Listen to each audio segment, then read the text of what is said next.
दोस्तों, आपका स्वागत है हमारे चैनल विजन स्टील में। तो आज हम पढ़ने वाले हैं एक केमिस्ट्री का टॉपिक जिसका नाम है ऑक्सीकरण अवस्था। ऑक्सीकरण अवस्था पढ़ने से पहले अपन को पढ़ना होगा कि ऑक्सीकरण अंग क्या होता है। तो ये परिभाषा देखो, किसी भी पदार्थ के अणु या आयन के तत्व के एक परमाणु पर उपस्थित आवेश को ऑक्सीकरण अंग कहते हैं। यानी कि कोई भी पदार्थ हो, पदार्थ में क्या होता है, पदार्थ किससे मिलकर बना होता है, पदार्थ व अणु किससे मिलकर बने होते हैं, वो बने होते हैं परमाणु से। बहुत सारे परमाणु मिलकर क्या बनाते हैं, अणु, और अणु मिलकर क्या बनाते हैं, जो पदार्थ है।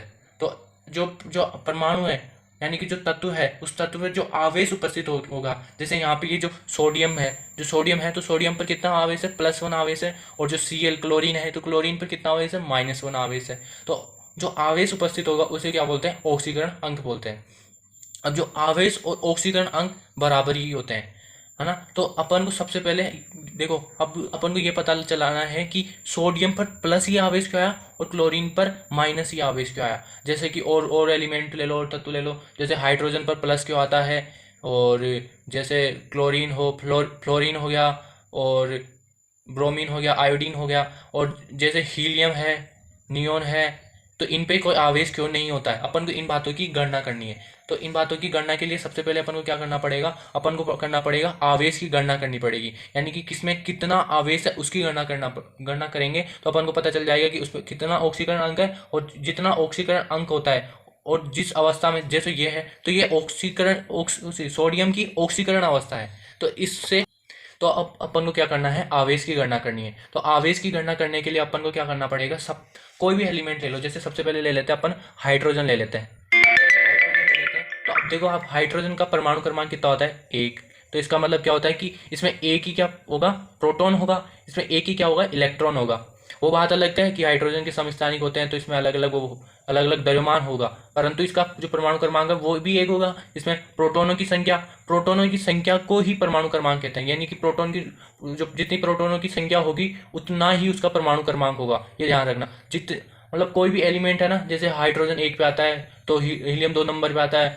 ऐसे जो लिथियम 3 पे आता है, जो ये जितने भी तत्व, ये जो इनका परमाणु क्रमांक है, ये इनकी प्रोटोनों की संख्या को दर्शाता है कि इस तत्व में इतने प्रोटॉन है, उस आधार पर इनको आवर्त सारणी में जमाया गया है। तो अब देखते हैं, अपना हाइड्रोजन के पास क्या हुआ है, एक इलेक्ट्रॉन है। तो अपन को सबसे पहले इनका इलेक्ट्रॉनिक विन्यास लिखना चाहिए। तो सबसे पहले लिखेंगे इलेक्ट्रॉनिक विन्यास। तो इलेक्ट्रॉनिक विन्यास में अभी मेरे पिछले वीडियो में ही हमने बताया कि इलेक्ट्रॉनिक विन्यास कैसे निकालें, तो आप उस वीडियो को पहले जाके देखें। तो सबसे पहले लिखे 1s, मतलब s लिखते हैं, 2s, फिर आता है p, फिर आता है s, ऐसे आते हैं। तो अपन को क्या क्या ध्यान रखना है कि s में कितने इलेक्ट्रॉन भरे जाते हैं, s में कितने, तो s में 2 इलेक्ट्रॉन भर सकते हैं अधिकतम। p, फिर एस के बाद p में कितने इलेक्ट्रॉन भर सकते हैं, कितने कक्षक होते हैं p में, 3 कक्षक होते हैं। एक कक्षक में कितने इलेक्ट्रॉन भर सकते हैं, 2 इलेक्ट्रॉन। तो 3 कक्षक में कितने भरे लेंगे, 6 इलेक्ट्रॉन। फिर उसके बाद में आता है डी। तो डी में कितने कक्षक होते हैं, 5 कक्षक होते हैं डी में। तो 1 में 2 और 5 में कितने हो जाएंगे, 10। तो इलेक्ट्रॉन ऐसे बढ़ते हैं, ऐसे, ये ऐसे, ये ऐसे, ये ऐसे, ऐसे। सबसे पहले ऐसे तत्व इलेक्ट्रॉन भरते हैं, सब में एक एक। अगर सब में एक एक करेंगे, फिर दोबारा यहाँ से शुरू करेंगे, फिर ऐसे भरेंगे इलेक्ट्रॉन भरने का ये तरीका। ऐसे नहीं है एक साथ ही 2 इलेक्ट्रॉन भर दिए। यानी कि अपने पास मान लो डी कक्षक में भरने के लिए 5 इलेक्ट्रॉन है ना, तो अपन सबसे पहले ये ऐसे सीधे वाले इलेक्ट्रॉन भरेंगे। फिर अगर अपने पास 10 के 10 है तो उल्टे कर देंगे, ऐसे उल्टा वो कर देंगे। फिर उसके बाद में आता है ऐप। तो ऐप में कितने इलेक्ट्रॉन भरे जाते हैं, ऐप में 7 कक्षक होते हैं। ऐप में 1 2 3 4 5 6 और एक इधर बनाते हैं 7। तो एक में 2 इलेक्ट्रॉन, 7 में कितने हो जाएंगे, 14 इलेक्ट्रॉन।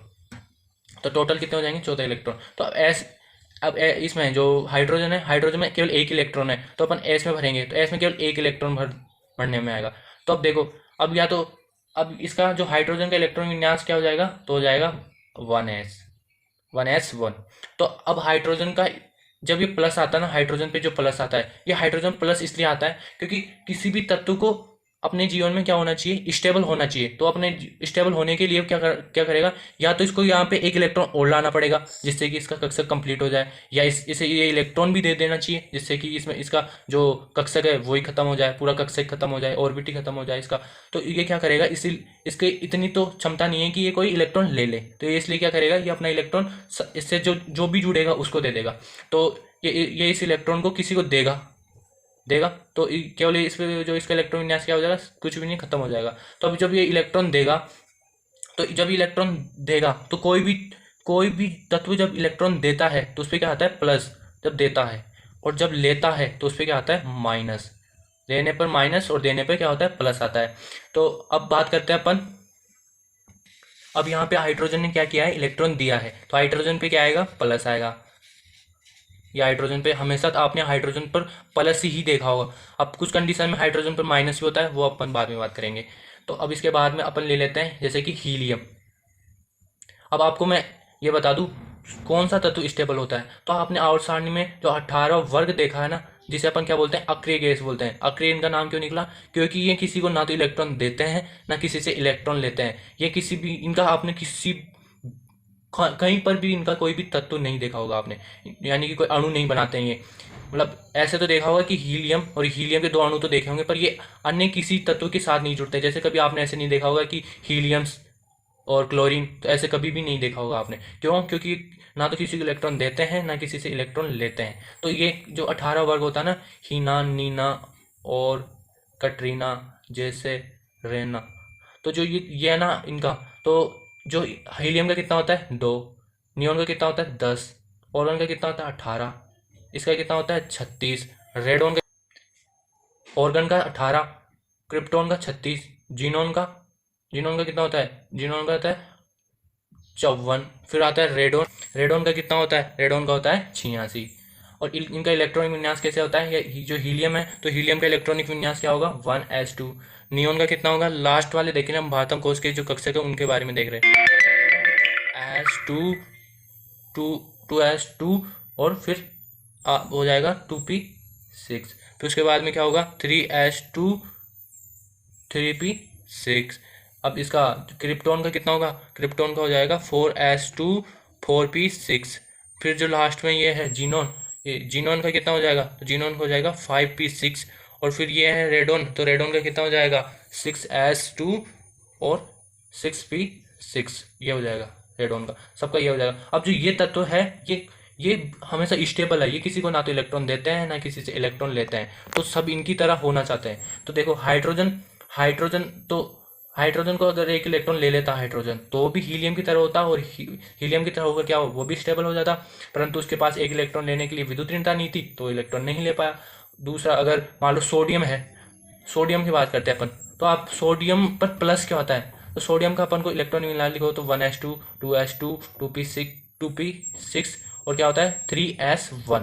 अब इसके पास लास्ट में क्या होता है, एक एक बातम कोश में एक इलेक्ट्रॉन होता है। अब या तो इसको एक इलेक्ट्रॉन लेना चाहिए जिससे इसका ये कक्षक कंप्लीट हो, या इसे एक इलेक्ट्रॉन दे देना चाहिए। तो अब इसकी भी इतनी विद्युत ऋणता नहीं होती है कि ये सामने वाले से इलेक्ट्रॉन ले ले। तो इसलिए क्या करता है, स्टेबल होने के लिए, देखो ये स्टेबल होने के लिए क्या करेगा, ये स्टेबल होने के लिए इस इलेक्ट्रॉन को दे देगा और नियोन की तरह हो जाएगा, नियोन की तरह स्टेबल हो जाएगा। और इसका भी इलेक्ट्रॉनिक विन्यास किसकी तरह हो जाएगा, नियोन की तरह। तो देखो इसका इलेक्ट्रॉनिक विन्यास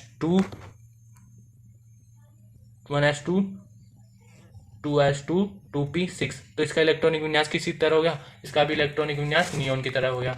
अब ये नियोन की तरह हो गया, सोडियम का इलेक्ट्रॉनिक विन्यास नियोन की तरह हो गया, तो ये भी अब स्टेबल हो गया। इसलिए सोडियम हमेशा प्लस प्लस आयन के रूप में ही पाया जाता है। अब अपन बात कर लेते हैं फ्लोरीन की। अब फ्लोरीन की बात करते हैं, फ्लोरीन का कितना होता है ऑक्सीकरण अंक, सॉरी परमाणु क्रमांक कितना होता है, तो होता है 9। तो 9 परमाणु क्रमांक होगा। तो अब इसका सबसे पहले अपन को क्या लिखना है, इलेक्ट्रॉनिक विन्यास लिखना है। तो इलेक्ट्रॉनिक विन्यास लिखेंगे तो कैसे होगा 1s2 2s2। और अब पी कक्षक है, अब पी कक्षक में कितने इलेक्ट्रॉन भर सकते हैं, ऐसे तो अपन 6 इलेक्ट्रॉन, पर अपन के पास यहाँ पे देखो 9 तो 2 4, अब अपन को 5 और बढ़ने हैं तो 5 इसमें बढ़ जाएंगे। अगर अपने पास 6 होते तो 6 बढ़ते, है ही नहीं तो 5 5 बढ़ लेंगे। अब जो ऑक्सी अब या तो इसको 5 इलेक्ट्रॉन देने होंगे जब इसका ये कक्षक खत्म होगा और ये भी स्टेबल होगा। और अगर ये नहीं कर सकता तो इसे क्या करना पड़ेगा, इसे एक इलेक्ट्रॉन लेना पड़ेगा। अब ये क्या करेगा, एक तो 5 इलेक्ट्रॉन दे या एक इलेक्ट्रॉन ले, तो कौन सा सरल है, एक इलेक्ट्रॉन लेना सरल है। और फ्लोरीन की विद्युत ऋणता भी ज़्यादा होती है जिससे कि एक इलेक्ट्रॉन क्या करता है, ले लेता है। और एक इलेक्ट्रॉन लेके ये स्टेबल, ये किसकी तरह, नियोन की तरह स्टेबल इलेक्ट्रॉनिक विन्यास प्राप्त कर लेता है और ये भी स्टेबल हो जाता है। और ये हमेशा, इसलिए तो ये इलेक्ट्रॉन लेगा तो इलेक्ट्रॉन लेने पे क्या आता है माइनस चार्ज, तो इसमें हमेशा माइनस चार्ज ही मिलता है। अब आप इसके अलावा बात कर सकते मैग्नीशियम। तो मैग्नीशियम कितने पे आता है, मैग्नीशियम आता है 12 पे, सही बात। अब 12 पे आता है तो सबसे पहले अपन को क्या लिखना होगा, इसके इलेक्ट्रॉनिक विन्यास लिखना होगा। तो 1s2 2s2 2p6, ये कितने 10 हो गए। अब लास्ट में कौन सा आता है 2 सॉरी 1s2 2s2 2p और 3s2। तो अब इसको, अभी इसमें लास्ट के कक्षक में कितने इलेक्ट्रॉन है? 2। अब इसका कक्षक तो कंप्लीट है, अब कक्षक कंप्लीट है, पर ये कक्षक कंप्लीट होने के बाद में इतना स्टेबल नहीं होता है जितना नियोन होता है। तो नियोन की तरह स्टेबल होने के लिए ये जो बाह्यतम कोश के 2 इलेक्ट्रॉन है, इन दोनों इलेक्ट्रॉन को ही ये क्या कर देगा? दे देगा। और ये इसका ये दोनों इलेक्ट्रॉन को दे देगा और इसका भी इलेक्ट्रॉनिक विन्यास नियोन की तरह ही हो जाएगा, नियोन की तरह हो जाएगा।